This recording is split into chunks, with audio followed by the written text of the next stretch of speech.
This is Hino's Sport, bringing you that heat and that fire. Listen, man, we're going to talk about three topics here. The first one we're going to get into is Kyle Kuzma. What did I tell you guys? And the prediction king strikes again. Let me say it again. And the prediction king strikes again. Didn't I tell you guys that the Lakers were going to have a litany of injuries this year? First, it was DeMarcus Cousins. Then they sat there and they went from the big bozo DeMarcus Cousins to the big goofball Dwight Howard. Watch his ass get injured too. Then I told you guys Kyle Kuzma was going to get injured too. I told you guys that. You guys didn't want to believe me.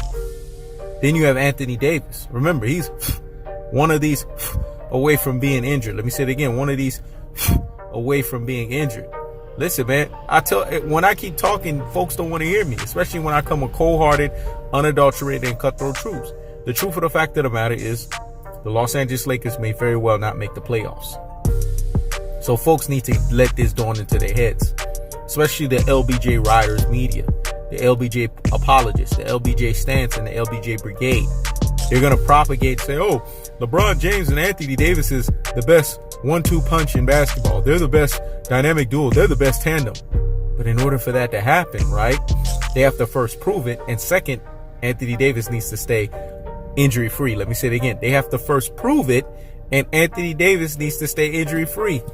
And I believe the latter is not going to happen. It remains to be seen if they can prove it. I mean, that's a question within itself. You have a new coach in Frank Vogel. You have a whole new litany of players on that team. So you're going to have to build the chemistry. And then you have LeBron James, who has regressed to an over-the-hill player past his prime, 35, pushing 36. And this nonsense about Stephen A. Smith saying that LeBron James is the best player. Let me say it again. LeBron James is still the best player. Didn't I tell you guys he's not even the fifth or the sixth best player in the league? So how is he the best player in the game? Stephen Curry's playing at a higher level than him. James Harden's playing at a higher level than him. Matter of fact, they got two of the guys that's playing on a higher level than him. Russell Westbrook, Giannis Antetokounmpo, Kawhi Leonard. And I don't care that Kevin Durant is injured. Kevin Durant is ahead of him. I just named damn near 6 players. If you do the math, that's ahead of his ass. So really, LeBron James is like 6th or 7th best in the league right now. There's an argument that he realistically could be out of the top 10. Shouldn't even be in the top 10 of best players in the game right now because he's a pedestrian on the defensive and he hasn't played defense the last 7 or 8 years. And every year, his defensive stats have gotten worse and worse. His ability to play defense have gotten worse and worse. LeBron James was never an on-ball defender. He was a one-on-one. He was never an on-ball defender. He was a help defense guy. You know, try to block you from behind. That's the type of defense that he played at the height of his defense. And he's not even doing that no more. When was the last time you seen a chase down block from LeBron James? Let me say it again. When was the last time you seen a chase down block from LeBron James? Listen, folks, y'all need to wake up and smell the coffee. The Los Angeles Lakers. Let me say it again. The Los Angeles Lakers. And the prediction king strikes again.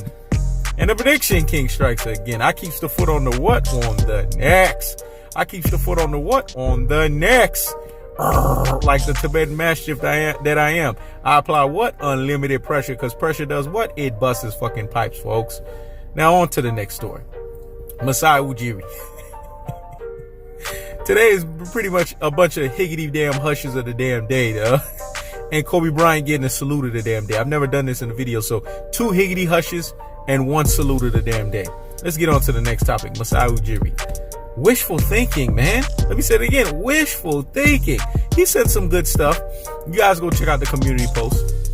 He was talking about, you know, how Kawhi Leonard has taught the Toronto Raptors. Pascal Siakam, Fred VanVleet. Championship habits. I thought the championships happened because the superstar was there. Did I not educate you guys on that guy? I still got people reverberating about that guy. And now I still got people reverberating about option 1 and option 2. They don't even have an option 1 on that team. Barely have an option 2. And Pascal Siakam and Fred VanVleet is going to be the 2 guys that's going to lead you over the hump and repeat with Serge Ibaka and company. Marc Gasol, that's old. Kyle Lowry. And then Masai Ujiri, we regret What happened with DeMar DeRozan? Listen, don't talk this nonsense, man. Keep that same energy, dog. Let me say it again. Keep that same energy, because you were the one that wanted DeMar DeRozan to be gone. You didn't feel no type of way. You didn't have, you know what I'm saying, no sympathy or empathy about cutting him. You were no chill about the situation. Now all of a sudden it's an issue because Kawhi Leonard left? Come on, man. Masai Ujiri is a walking contradiction, dog. See, that's the problem with the Toronto Raptors fans. They've been sipping on that Toronto Raptors tea. Let me say it again. That's the problem with the Toronto Raptors fan. They've been sipping on that Toronto Raptors tea, man. Woo! I have one that debates with us on the live stream every Sunday, man. You know what I'm saying? You know who you are. Alistair Massage Parlor 49.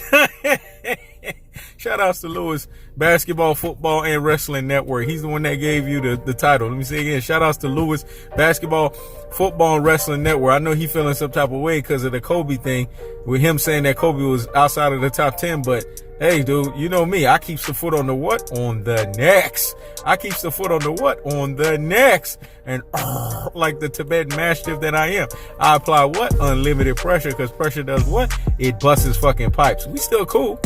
But you saying Kobe outside of the top 10, you inspired a litany of these KB24 videos.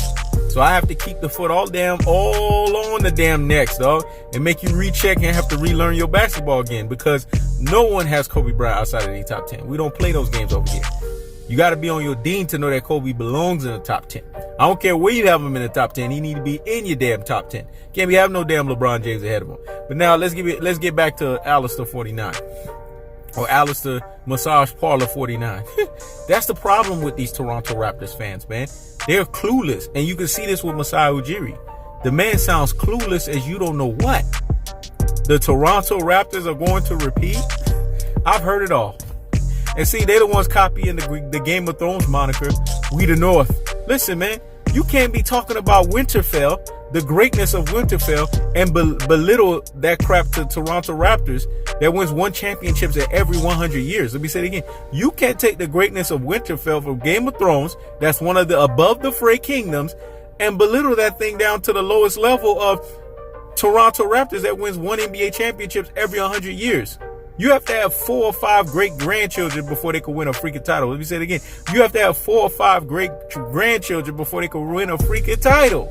So Masai Ujiri, you get the biggest higgity damn hush of the damn day. Along with the Los Angeles Lakers, you get the biggest higgity damn hush of the damn day too. So guess what? 1, 2 higgity fucking hushes of the damn day. Now let's get on to KB24, man. Listen, man. Like I said before in the previous videos, Kobe Bryant is the most disrespected superstar ever. The guy gets disrespected on a level that's just asinine, ass 10, ass 11, ass 12. Let me say it again. And I'm going to channel into my Stephen A. Smith, not the Stephen A. Snake version, the ass 9, ass 10, ass 11, and ass 12. The guy's a top 10 player of all time. I have him ranked 5 or 6. I know some people that have him ranked anywhere between 7 and 10. I don't have a problem with that. Just as long as the motherfucker's in your top 10. That's what he needs to be. When a guy is 5 for 7, 71.4% NBA Finals average. Come on, man. The upper echelon of the Pantheon of Greatness. I done told you guys. I put you guys on game. Y'all need to come to my Yoda school so I can proselytize you guys into NBA knowledge purists.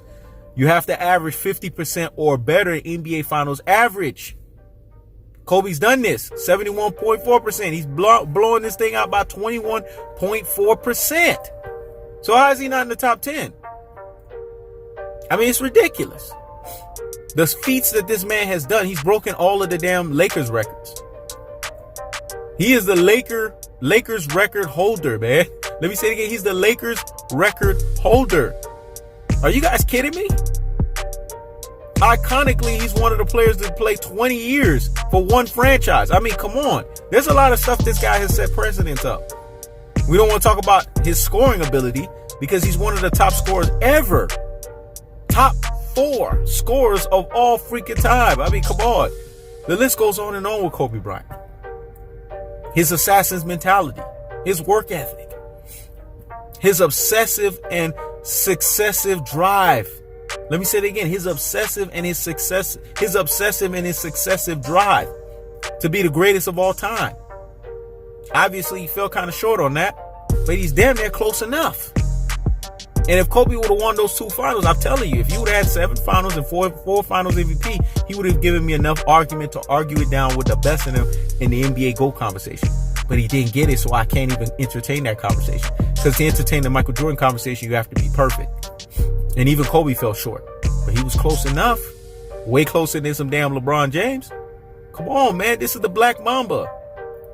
He's the only player that's played in 2 jerseys and was damn near perfect in both jerseys. Let me say it again. He's the only player that I know that played in 2 jerseys and was damn near perfect in both jerseys.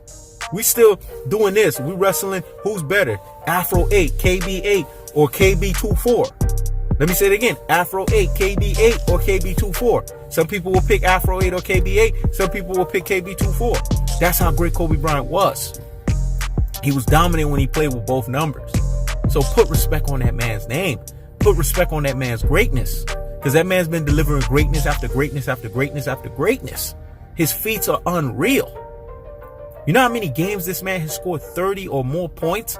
Do you know how many games this man has scored 40 or more points? Do you know how many times he's been on 10 plus game stretches of 30 or more points? Don't get me started on Kobe Bryant, man. Kobe Bryant is ridiculous. This guy's been in video game mode for seasons. James Harden does this shit for 1 or 2 seasons. Everybody's like, oh, James Harden Riders Media. Hey, James Harden the beard.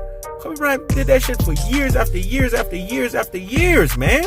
Along with Michael Jordan.